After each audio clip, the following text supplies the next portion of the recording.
അത് അങ്ങനത്തെ ഒരു ചർച്ചയും പാർട്ടിയിൽ നടന്നിട്ടില്ല എന്ന് ഞാൻ പറഞ്ഞു.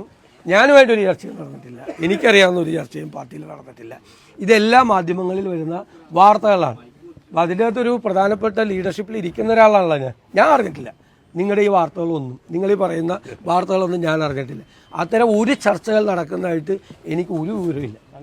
എനിക്കൊരു വിവരമില്ല. അഥവാ എൻ്റെ അഭിപ്രായം, എനിക്ക് സംഘടനാപരമായ കാര്യങ്ങളിൽ കൃത്യമായ അഭിപ്രായമുള്ള ആളാണ്. അത് ഉത്തരവാദിത്തപ്പെട്ട ആളുകൾ എന്നോട് ചോദിച്ചാൽ ഞാൻ അപ്പോൾ പറയും, നിങ്ങളോട് ഞാൻ പറയില്ലല്ലോ.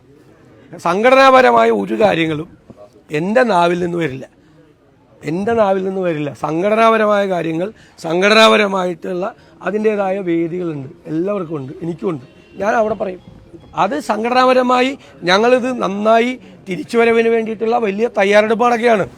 ഒരു വലിയ തെരഞ്ഞെടുപ്പ് കഴിഞ്ഞ് കോൺഗ്രസും UDFും ശക്തിയാർജിച്ച് ഒറ്റക്കെട്ടായി ഒരു അഭിപ്രായ വ്യത്യാസമില്ലാതെ മുമ്പോട്ട് പോയിക്കൊണ്ടിരിക്കുന്ന കഴിഞ്ഞ ഒരു 10-20 വർഷക്കാലത്തിനിടയിൽ ഏറ്റവും നല്ല സമയമാണ് ഇല്ലേ.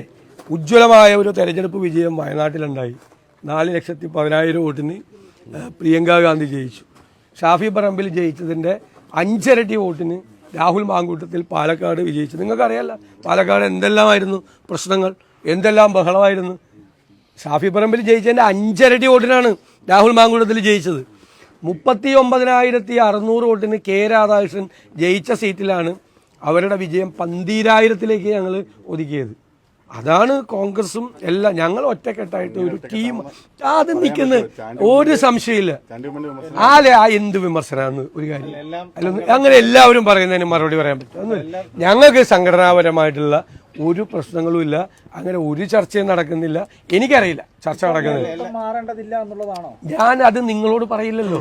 ഞാൻ എൻ്റെ അഭിപ്രായം ഞാൻ എങ്ങനെ ഇവിടെ വന്നിട്ട് മാറണ്ടെന്ന് അതങ്ങനെ രാവിലെ എഴുന്നേറ്റ് മാധ്യമപ്രവർത്തകരാണോ ഇപ്പോൾ ഒരു പാർട്ടിയിലുള്ള ആളുകൾ നമ്മളെ പോലത്തെ ഒരാൾ അഭിപ്രായം പറയേണ്ടത്? അത് പറയേണ്ട സ്ഥലത്ത് പറയേണ്ട ഇതിൽ ഞങ്ങൾ ചർച്ച ചെയ്യും. ഞങ്ങളുടെ ജനാധിപത്യ പാർട്ടിയാണ്. ഇപ്പോൾ VD സതീശനോ K സുധാകരനോ പോക്കറ്റിൽ നിന്ന് ഒരു കടലാസ് എടുത്തിട്ട് ഇതാണ് തീരുമാനം എന്ന് പറഞ്ഞാൽ കൈയടിച്ച് അംഗീകരിക്കുന്നവരല്ല കോൺഗ്രസ്. ഞങ്ങൾ ചർച്ച ചെയ്യും. ഞങ്ങളുടെ ചെറുപ്പക്കാർ വരെ ചോദിക്കും അതെന്താണ് നിങ്ങൾ അങ്ങനെ പറയാൻ കാര്യമെന്ന് ചോദിക്കും. അത് ഇത് CPM പോലത്തെ ഒരു പാർട്ടി അല്ല കോൺഗ്രസ്. കോൺഗ്രസിലുള്ള ജനാധിപത്യപരമായ ചർച്ചകൾ നന്നായി നടക്കും. എല്ലാവർക്കും അതിനുള്ള അവസരങ്ങൾ പാർട്ടിയിലുണ്ടാവും. പാർട്ടി കമ്മിറ്റികൾ കൃത്യമായിട്ട് യോഗം ചേരും, UDF കൃത്യമായിട്ട് യോഗം ചേരും. അവിടെ എല്ലാവരുടെയും അഭിപ്രായം പറയും. എല്ലാം സംഘടനയ്ക്കുള്ളിൽ പറയുന്നു. ഇപ്പോൾ ഈ യുവ നേതാക്കൾ ചിലർ അവരെ പരാതിയൊക്കെ പരസ്യമായിട്ട് പറയുന്നു. No comments. ഏറ്റവും പുതിയ വാർത്തകളും വിശേഷങ്ങളും വിരൽ തുമ്പിലറിയാൻ Zee മലയാളം ന്യൂസ് എല്ലാ ഡിജിറ്റൽ പ്ലാറ്റ്ഫോമുകളിലും ലഭ്യം.